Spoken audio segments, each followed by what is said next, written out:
দেখো এই মা মেয়ের সংসারে ঘরের কাজ সবই আমাদের ঘরে ঘরে অনেকজন বাস করলেও ঘরে আমাদেরই আছে কি মা?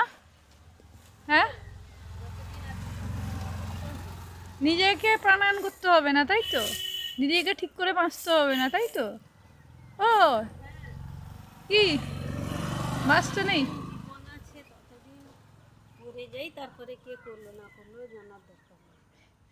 আমি যে তোকে 150 বছর বাঁচিয়ে রাখতে চাই মা, আমি যে তোকে 150 বছর বাঁচিয়ে রাখতে চাই, তুই দেখ আমার অসুখে মনের জোর টিকিয়ে রেখেছি। এটা সম্ভব ছিল? হ্যাঁ, আমি তো অকালে বিষ খেয়ে আত্মহত্যা করে নেওয়ার কথা ছিল। আমার কলেজের প্রফেসরই বলেছিল একজন। হ্যাঁ বলেছিল তো, হ্যাঁ কি না? মনের জোর আর সততা সংমিশ্রণ, তাই না? তাকে কেউ হারাতে পারবে না। মনের জোর থাকলে কেউ হারাতে পারবে না। সেটাই, মনের জোর আর সততা বজায় রাখো, বিন্দাস বেঁচে থাকো।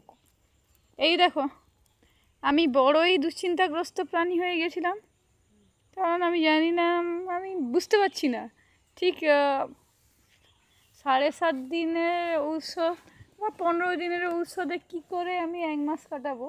আমার মানে অসুখের নামটা তো নিশ্চয়ই জানো, মাল্টিপল স্ক্লেরোসিস।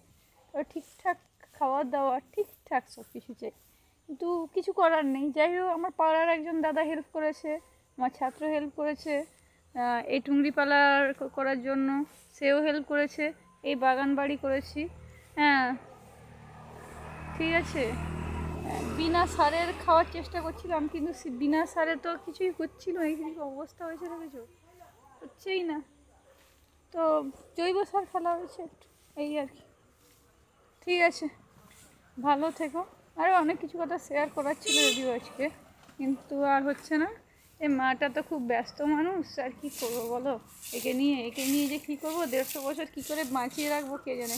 যত দিন আমি বেঁচে আছি তোর দিন যেন বেঁচে থাকে, এই আশীর্বাদ করো তোমরা, প্রার্থনাও করতে পারো। হোক, টাটা।